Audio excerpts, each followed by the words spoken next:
बिस्मिल्लाहिर्रहमानिर्रहीम फ्रेंड्स, अस्सलाम वालेकुम। मैं उम्मीद करती हूँ आप सब खैरियत से होंगे। अल्लाह का शुक्र है मैं भी बिल्कुल ठीक हूँ। आप सब कैसे हैं कमेंट बॉक्स में ज़रूर बताइएगा। ये था जी सहरी का टाइम और मैंने अपने लिए मॉर्निंग ड्रिंक बना लिया था और ये हस्बैंड के लिए मैंने बॉटल में लस्सी बना के रख दी है क्योंकि उन्हें जाना है ड्यूटी पे, तो इसे मैं बना के फ्रिज में रख दूँगी। साथ में हस्बैंड के लिए बना लूँगी पराठे, अंडे बना लूँगी, चाय बना लूँगी और ख़ुद मैं ब्रेड के स्लाइसेस ले लूँगी। अच्छा, इस दफ़ा मैं लेकर आई थी ब्राउन ब्रेड क्योंकि वहाँ पे मल्टीग्रेन ब्रेड अवेलेबल नहीं थी और ओट्स एंड हनी वाली जो ब्रेड थी वो मैंने सोचा था वो ले लूँगी, लेकिन उसकी डेट जो है वो पुरानी थी थोड़ी, इसलिए मैंने ली नहीं।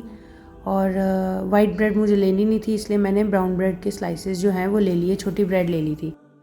बस फिर मैंने फटाफट नाश्ता बना के जो है हस्बैंड को दिया और उन्होंने कहा आप शुरू करें। ब्रेड मैं सेक रही थी, तवे पर थी, तो मैंने फिर जब वीडियो रिकॉर्ड की तो उसमें मेरे ब्रेड के स्लाइसेस आपको नज़र नहीं आएंगे।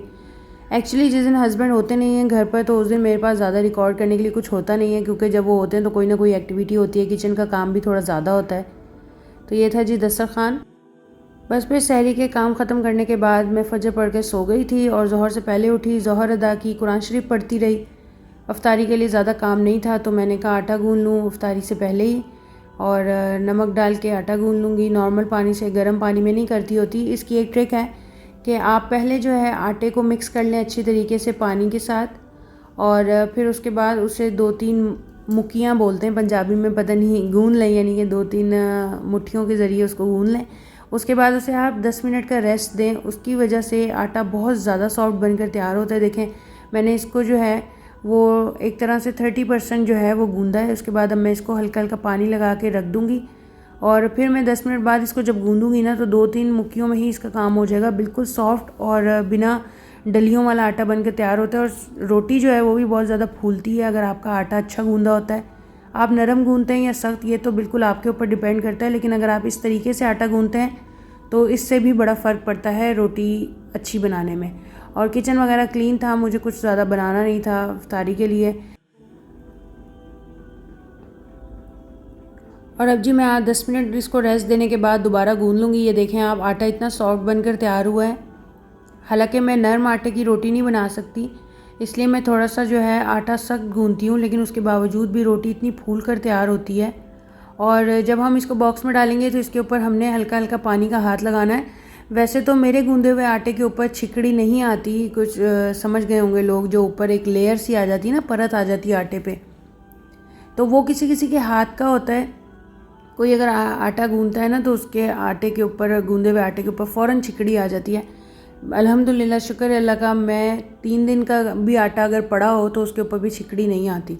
फिर मैंने इसको बॉक्स में डाल लिया था। ये था रहमत श्री का बॉक्स था, ये मैंने एयरपोर्ट से लिया था मिठाई का तो बस हम लोग ऐसे जुगाड़ कर लेती होती हैं देसी फैमिलीज़।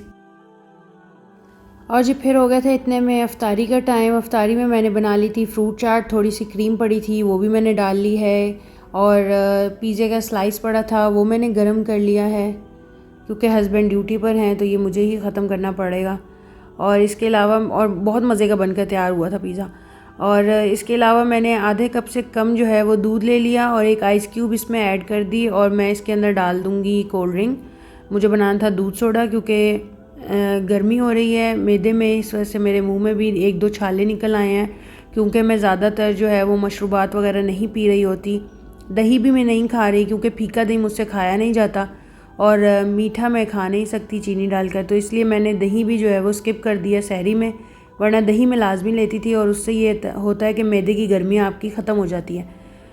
तो बस ये है कि मैं फिर आज दूध सोडा पी लूँगी ताकि थोड़ा सा जो है वो मैदा जो है वो रिफ़्रेशिंग फ़ील करे और गर्मी ना महसूस हो। वैसे तो पानी पीते रहते हैं, लेकिन जाहिर सी बात है कि मैदा खाली होता है सारा दिन और कुछ भी पानी या खाना पीना उसमें नहीं गया होता, तो वो भी एक वजह होती है, तेज़ाबियत बनती है और उसकी वजह से मुंह में छाले निकल आते हैं।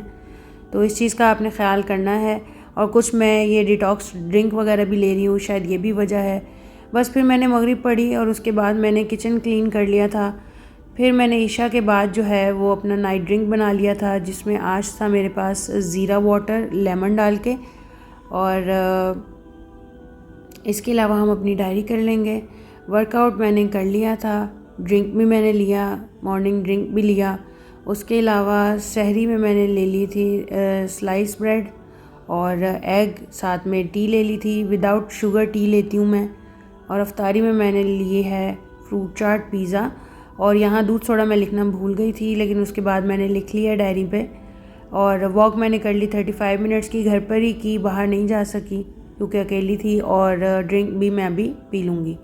इसके अलावा सुबह की रूटीन में हमारे पास है अजवाइन, उसे भी मैंने भिगो कर रख दिया है और सुबह उसे भी स्टेन करके जो है हम लोग ले लेंगे।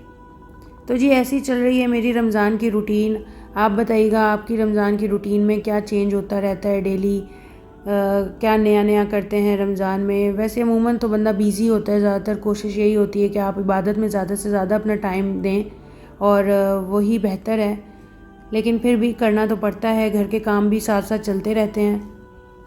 आप लोग बताइएगा व्लॉग मेरा कैसा लगता है आपको, कमेंट किया करें लाजमी, शेयर करें मेरे चैनल को। अगर आप चैनल पर नए हैं तो चैनल को सब्सक्राइब लाजमी कर दें और कमेंट बॉक्स में मुझे ज़रूर बताएं। इससे हौसला अफजाई हो जाती है और मोटिवेशन मिलती है ताकि अच्छे अच्छे व्लॉग्स मैं आपके लिए लेकर आ सकूं। तो जी ये थी आज की वीडियो, मिलेंगे एक नई वीडियो के साथ। Till then take care, thanks for watching, अल्लाह हाफिज़।